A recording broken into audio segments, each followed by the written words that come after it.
So with that being said, guys, let's get to our tips for the final round of the season. Round 24. Massive couple of games coming up, of course. Finals deciding games. So let's start on Friday night. I have tipped Collingwood over the Demons. On Saturday afternoon, I've picked the Cats to beat the Eagles, the Gold Coast Suns to beat the Tigers, Hawthorn to beat North Melbourne, Brisbane to beat the Bombers, and Sydney to beat the Crows. And on Sunday, the deciding couple of games, I've picked the Giants to beat the Bulldogs, the Blues to beat the Saints, and the Dockers to beat Port Adelaide. So who have you gone with this week? So on Friday night, I've went Collingwood over Melbourne. Saturday afternoon, I've went the Cats over the Eagles, the Suns over Richmond, Hawthorn over North Melbourne, and on Saturday night, I've went Brisbane over Essendon, the Crows over the Swans.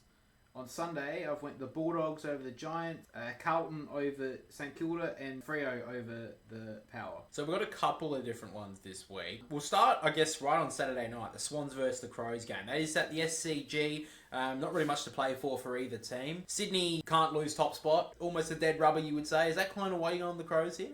Yeah, and I know there's the pre-finals bye. I think the Swans may rest a few. I think maybe a Taylor Walker either returns for his final game in retirement or he'll play next year, but he may come back this week and will help out the forward line. The Swans, they're not playing for anything. They've already got top spot. They don't want to risk an injury now. I wouldn't be surprised if Brody Grundy gets a rest. That's who I think may get a rest. Yeah, and that means Peter Latham comes in. Fuck. God, fuck it. He doesn't have a good record when he comes in for the Swans, does he? No. Well, last time we played it was 112-point loss, and before that, I don't even remember the last time we played before that, but I kind of see where you're coming from. I do think Sydney may rest a player or two. I think that they won't bring back Chad Warner. I think there's no need. Or Tom Papley. I think Tom Papley is a 50-50. But I think there was a couple of good players from the Swans last week who played up forward, like Cleary. I think he played a really good game. His first full game of footy. I think he played quite well. I think that Sydney can cover that for the week. I just think that Sydney, you can't tip against them here. I think the Crows have had a pretty poor year. Isaac Rankin will be out, and I think that's a big loss for the Crows. Yeah. And I think that even though they've had a really poor week on the field, I think the Crows, they will probably respond in the first quarter, as the Swans have been very good in the first quarter, so they do need to fix that, but I just have to pick the Swans here. That's kind of my thought process. But going to Sunday, first game is Western Bulldogs versus the Giants. What a massive game this is. So you've gone the Bulldogs, I've gone the Giants. So the Western Bulldogs have to win this game, basically, to secure a finals spot. Why have you gone the Bulldogs here? Because it is, for one reason, it is at Marl Stadium. It's in Ballarat. I just think that the Bulldogs are going to throw everything at them. The Giants pretty much have guaranteed top, second or third. Yeah. So they know who they're playing. It just depends on, do they want the home final? It's really hard to pick this one because they're both, to be honest, the Bulldogs shouldn't be where they are. They should be higher on the ladder. But they've cost themselves at crucial times in the year. I'm picking the Giants, though, basically on the fact they're the hottest team right now. I can't pick against them. I think they match up really well against the Bulldogs as well. I think that obviously Darcy had a massive game last week and filled his boots against North Melbourne with the 7 goals. Jamara kicked 3, and Norton, he had a pretty quiet game on the goal front, but I think the Giants actually match up pretty well. Sam Taylor's there, Jack Buckley, probably the best duo defenders in the comp. So that's where I think they're going to be stronger. The midfield battle will be very interesting, and if the Giants can get the ball forward enough, if Toby Green can finally hit some form as well, he's got a pretty good record against the Dogs, I believe. So I think that he can hit some form in this game. And Brent Daniels, I think, is in the form of his career, and I think he's one of the most important players in the comp right now. So I think that you can't go past him. After that, we've got the Blues and the Saints. I think this is a bit of a danger game, to be honest. Yeah, I think St Kilda, they've played well the last couple of weeks. So do you think you can see St Kilda winning this game? It would just depend on who comes back in for Carlton. Yeah. If they're I'm not expecting all of them to come back in. To be honest, they need most of them to come back in, I reckon. Yeah. Because St Kilda will give them a run.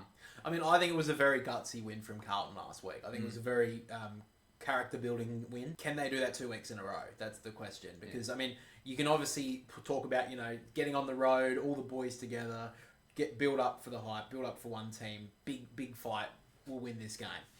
Can they do it again? That's the thing.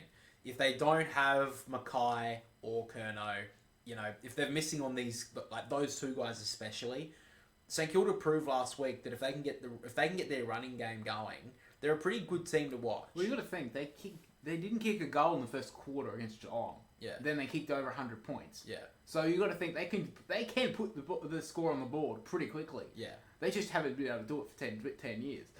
Yeah, exactly. Maybe So, longer than that. I mean, look, I have to pick Carlton here. I think Yeah. you can't pick St Kilda. That's just. I think it's only on the fact of like I can't pick the Saints here. The Blues are the team on further up. I think that they've got so much to play for here. They're not a guaranteed spot just yet. So I think that's really the only reason why I'm picking Carlton here.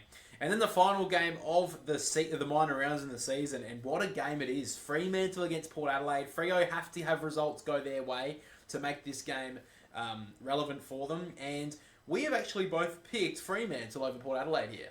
So is this a similar sort of like a dead rubber to Port Adelaide here? Because, I mean, they can't fall any further than third.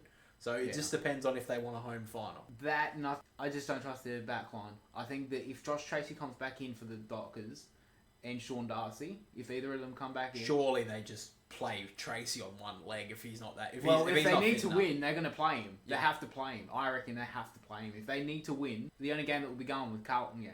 Well, if the Bulldogs lose as well against the Giants, then they can jump them as well. So they might just have to win. And if they have to win, they'll throw everything at them. And they're lucky it's at home. Port, I don't really trust them. Even though they have had good run, it's very hard to trust them. Yeah, I think that Port Adelaide has just always been a hard team to trust really for a very long time. I'm going on Fremantle basically on they've got everything to play for. They haven't played poorly the last couple of weeks. They've just been pipped at the post basically. Against the Cats, they were in front for a lot of that game. They just weren't able to hold on. Against the Giants, they were with them for the majority of the contest, and the Giants' quality just shone through late. And Jesse Hogan just got. If it wasn't for Jesse Hogan, they would win that game. Yeah. So I'm picking Fremantle on the fact that I think they're due for a win. And look, if it's a dead rubber, I don't know how Fremantle will perform, so that would be an interesting one. At this stage, I think Port Adelaide as well are going to take the foot off the pedal just a little bit. It's after a showdown as well as a pretty physical showdown. That's also a reason that, Yeah, so that's kind of where I'm looking for on that. At this stage, though, if our tips go the way that we think, I have got the Bulldogs missing the finals and Fremantle making it, and you have got the Bulldogs making the finals and Fremantle not making it. So what a crazy final round we've got coming up. We do have our AFL tipping comp to take a look at. One more round to go. I almost got the highest. I did get equal highest, but I had a really good run at the start of the week. Looking at it though, the top of the table in the AFL tipping comp is Brandon S. He leads by 8 tips on anyone in the comp. He leads by on Paul. You're actually in second. I was so close to beat. If Sunday was different, because the top two I tipped the West Coast Eagles, and I tipped Carlton. Yeah. Well, if we look at it right now, that was an interesting one because that's really the only one you hadn't. Because I mean, I don't know why you. I know that Carlton had a lot out, but that's a pretty tough call. The showdown as well. A lot of people picked the Crows. You picked Port Adelaide. I picked Collingwood. Was I the only one in the whole league? I may have been the only one in the whole league to pick Collingwood. I know 2 people did. Thanks for getting my hopes up. It was a very interesting round. It broke up a little bit. But yeah, Brendan S. It doesn't really matter now. He's got it pretty much locked up. I mean, he's basically the Sydney Swans at this point. You know, there's a chance that they could get knocked off if they lose like 13% or something, but he's basically got it locked up now. I know he's a pretty frequent watcher of the channel, so he'd be pretty happy with that. He will be winning a prize. We are giving away, because of the BR designs, we don't really have that at the moment. So we'll just give away a $250 gift voucher to the AFL store, I think. Probably fair enough.